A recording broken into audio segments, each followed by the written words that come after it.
मैं आपको कहीं नहीं जाने दे रही भाभी, कहीं भी नहीं। तुम मुझसे मिलना चाहते हो तो तुम्हें पापा की इजाजत या इच्छा देखने की कोई जरूरत नहीं है। मैं आऊंगा सिमरन तुमसे मिलने के लिए। ये आप ही के बेटे हैं? जानता हूँ ये मेरा ही बेटा है। एक्सरसाइज से ज्यादा जरूरी है कि आप लोगों से मिलना जुलना शुरू कर दें। You're right. How are you? How's your family?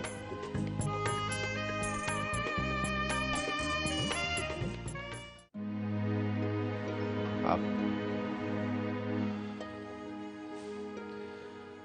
मैं तुमसे कुछ जरूरी बात करने आया हूं। क्या मैं अंदर आ सकता हूँ? क्या बात करेंगे आप मुझसे? राधा मुझसे पूछ लीजिए मुझे आपसे बात करनी भी है कि नहीं। प्लीज 2 मिनट के लिए।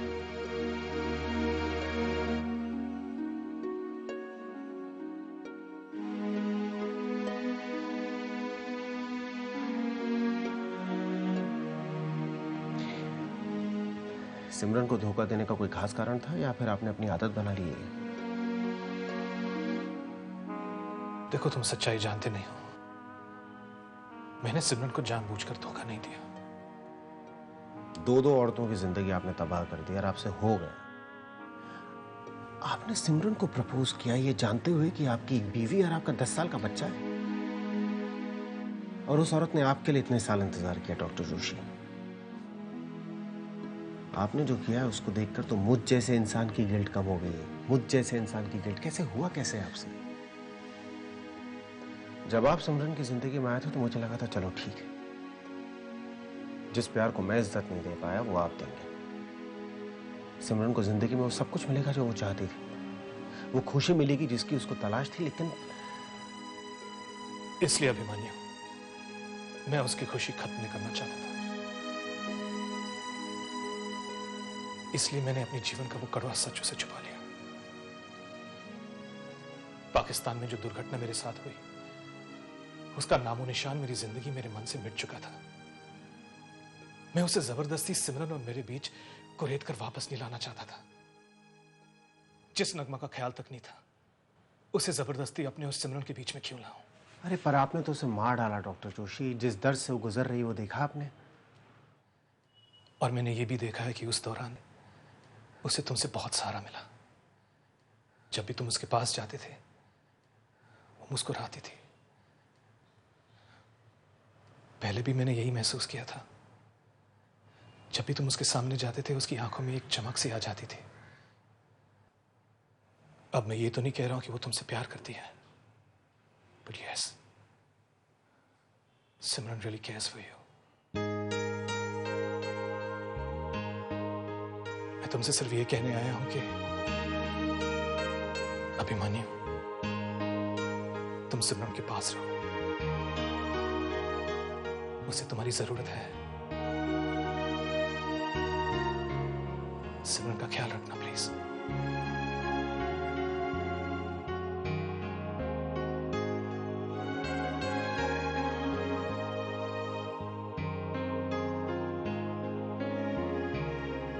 इतनी अजीब सी बात है डॉक्टर जोशी।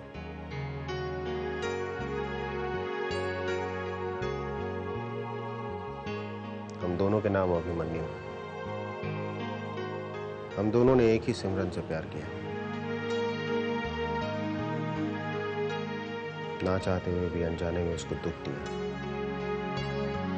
और अब उससे अलग होकर भी उसकी खुशी चाहते हैं। लेकिन डॉक्टर जोशी, हमारे चाहने से भी उसका दुख कम नहीं हो रहा है।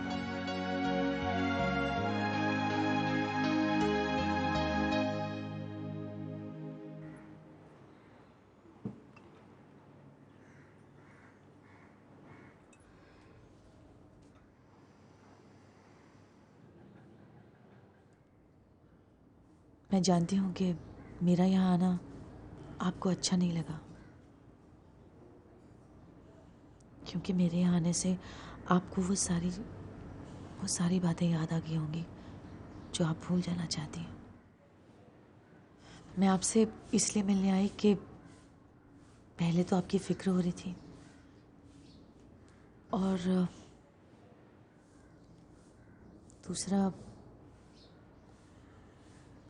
मैं आपसे भैया की वजह से मिलने आई हूँ। मैं उन्हें रोज पछतावे में तड़पता देखती हूँ। मैं जानती हूँ उन्होंने आपके साथ जो कुछ भी किया बहुत गलत किया, और वो भी जानते हैं,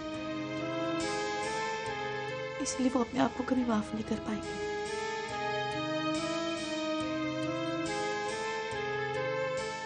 मैं आपसे एक रिक्वेस्ट करने आई हूँ। मुझे मालूम है कि मैं आपसे जो भी रिक्वेस्ट करूंगी वो करना बहुत मुश्किल है, लेकिन फिर भी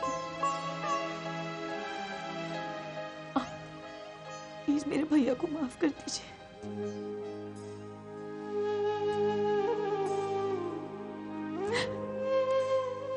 मैं नहीं चाहती कि आपकी हाय उन्हें लगे और उनकी बाकी की जिंदगी बर्बाद हो जाए। भैया ने बहुत सफर किया है, वो टॉर्चर्स, वो मौत से भी बदतर जिंदगी। I can't see him suffer anymore. I can't. Gauri please Please. Please forgive me.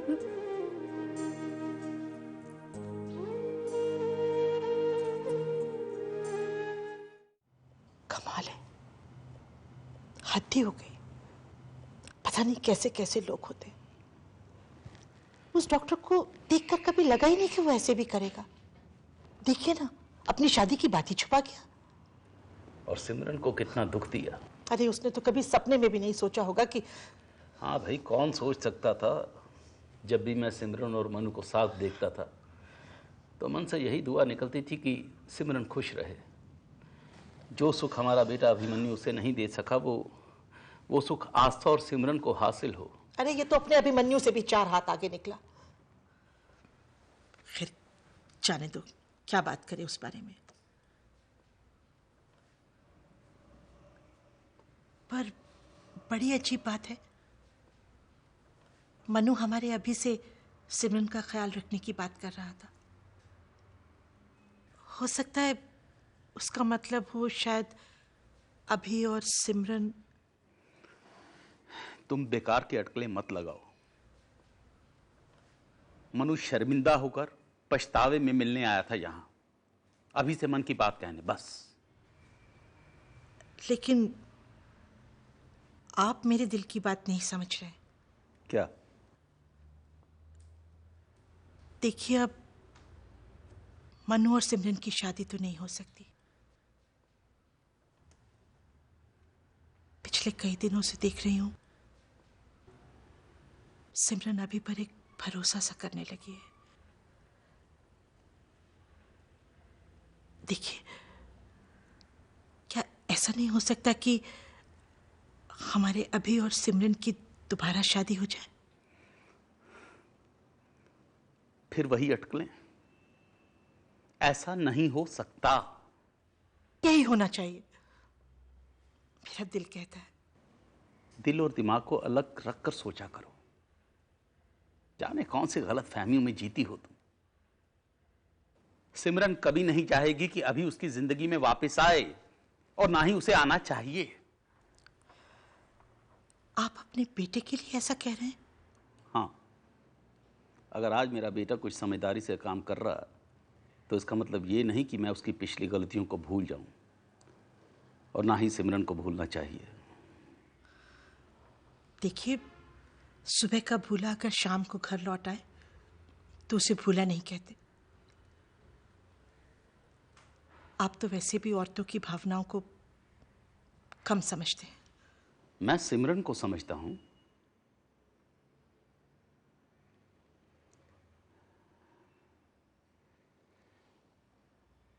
वैसे एक बात बताऊं, नेहा अच्छी लड़की है।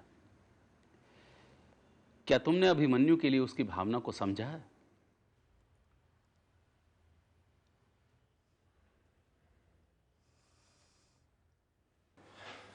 अरे कितनी लंबी उम्र है तुम्हारी।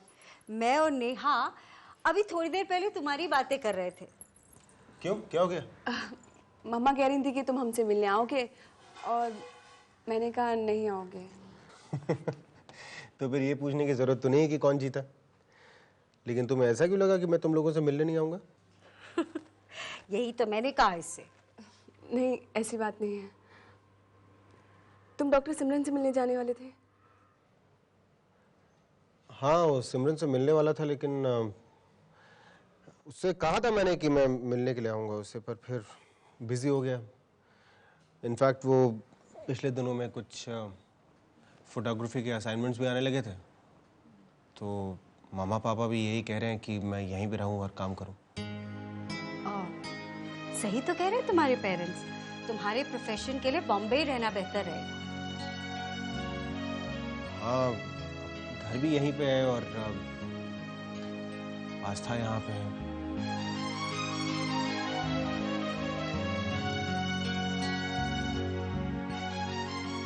ये बॉम्बे शहर है ही ऐसा, एक बार जो यहाँ रह गया उसका कहीं मन ही नहीं लगता। कुछ तो है इस शहर में, छूट कर भी नहीं छूटता।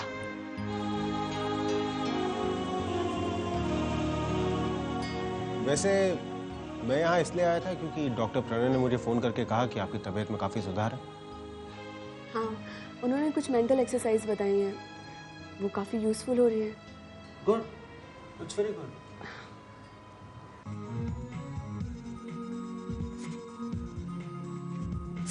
सिमरन, ओह, वॉच इट बेटा। आओ। क्या वो लगी? इधर बैठ जाओ। कम देख के चला करो बेटा। बैठो। और ये क्या है, ये सब, ये पेपर्स? ये चिल्ड्रन हॉस्पिटल के पेपर हैं पापा। बेटा इस कंडीशन में तुम हॉस्पिटल के पेपर्स देख रही हो? आई नो पापा, किसी को तो काम करना ही है ना। बट हॉस्पिटल कैन वेट बेटा, तुम्हारे you can't take all this stress. पापा मानस क्या क्या करेगा अकेले? I have to help him. Manas कर लेगा बेटा, तुम्हें इस कंडीशन में ये काम नहीं करना चाहिए। Papa I know. No you don't know. मैं मानस से बात करता हूँ। पापा आप मानस से, मैं बच्ची नहीं हूँ पापा। For heaven sec stop treating like this. मुझे पता है मुझे क्या करना है। Just relax.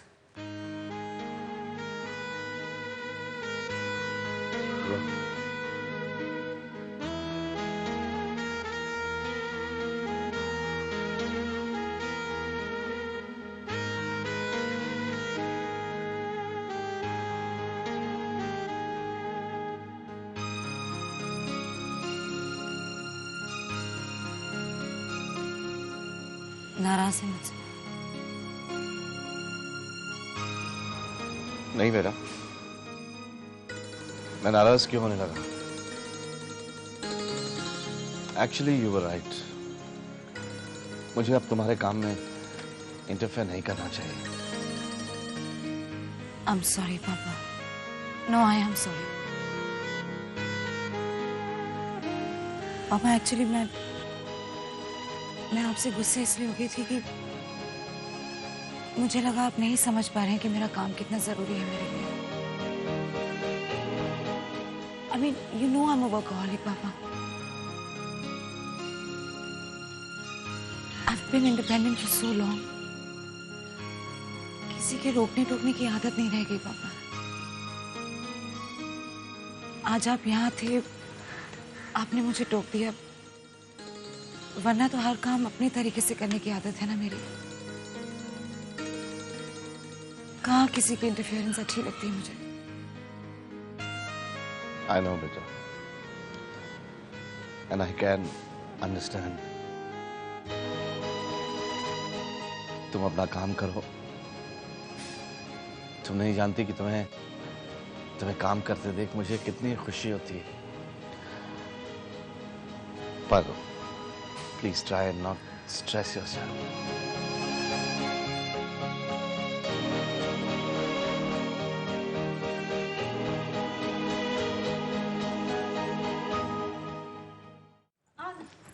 Bye. Hi. Hi. कैसी हो? ठीक हूँ। राधा जी कैसी हैं?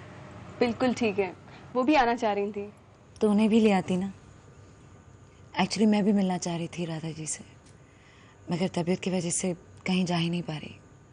नहीं नहीं, मैं मम्मी को ले आऊँगी। अच्छा एक बात बताओ, तुम्हारी ये पहली ट्रिप है बॉम्बे में या पहले भी आ चुकी हो? जी नहीं, पहली बार आई हूँ। वैसे यहाँ आने का मन ही नहीं होता था, लगता था बड़ा बेरहम शहर है, लेकिन अब यहाँ के लोगों के बारे में मेरी सोच बदल गई है। सच कहूँ तो यहाँ से जाने का दिल ही नहीं करता। तो फिर रुक जाओ ना। मैं कैसे रुक सकती हूँ? मेरी जॉब तो नासिक में है, मुझे तो लौटना ही पड़ेगा। और अगर यहाँ जॉब मिल जाए तो? नहीं नहीं, मुझे यहाँ जॉब कौन देगा? कोशिश कर सकती हो तुम। हाँ, लेकिन मुझे इतना पैसा कहाँ मिलेगा जो मैं बॉम्बे में रहना अफोर्ड कर पाऊँ।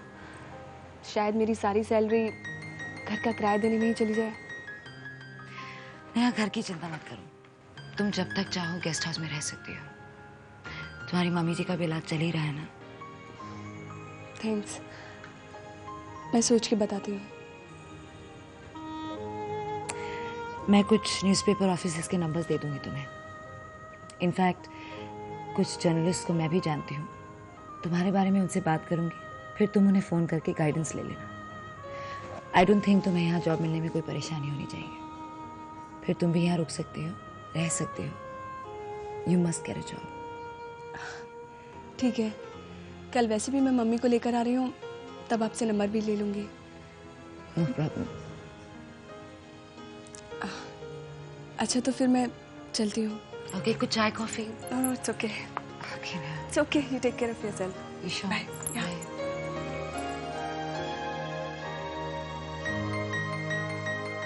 स्कूल जाना अच्छा लगता है? कौन से स्टैंडर्ड में पढ़ते हो? जी, चौथी जमात में दाखिला करवाया था। अच्छा, कहाँ?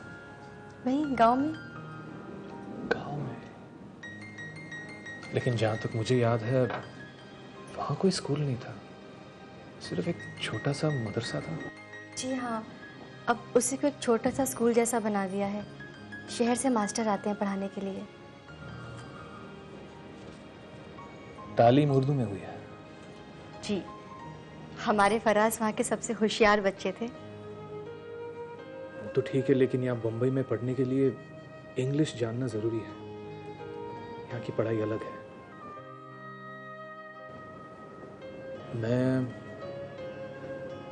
मैं इनके लिए स्पेशल ट्रेनिंग कोर्स का इंतजाम करता हूँ, ठीक है ना? आप पूछ क्यों रहे हैं? आप ही के तो बेटे हैं। इनकी जिंदगी पर अब आपका हक है, शायद हमसे भी कहीं ज्यादा।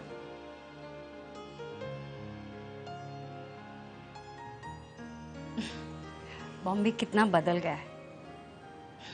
मैं रास्ते में देख रही थी, विश्वास ही नहीं हुआ। सब कुछ बदल गया है। मम्मी काफ़ी दिनों से आपसे मिलना चाह रही थी, बार बार आपकी तबीयत के बारे में पूछा करती थी। You looking so much better. Hospital जाना शुरू कर दिया है? नहीं, फिलहाल डॉक्टर्स ने मना किया है। काफ़ी कमजोरी भी होगी, है ना?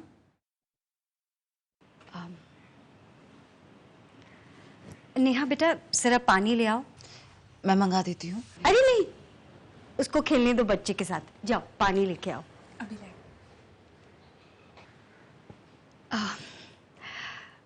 मैं तुमसे कुछ बात करना चाहती थी। कहिए। मुझे ऐसा लगता है कि नेहा अभिमन्यु को पसंद करती है। अभिमन्यु वो फोटोग्राफर, नासिक में दोनों साथ ही काम करते थे। अभिमन्यु तो हमारे घर में रहता था। नेहा के मन की बात तो मैं जानती हूँ, लेकिन अभिमन्यु उसको पसंद करता है कि नहीं, मेरा पूछना तो ठीक नहीं लगेगा ना। आप उसकी दोस्त हैं, आप पूछिएगा ना। आई थिंक ही लाइक्स हर।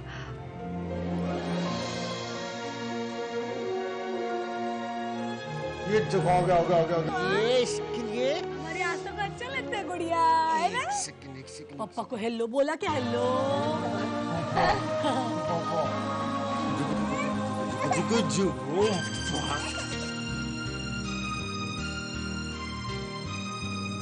पापा इसको खोलो, चबा जाओ, चबा जाओ, चबा जाओ।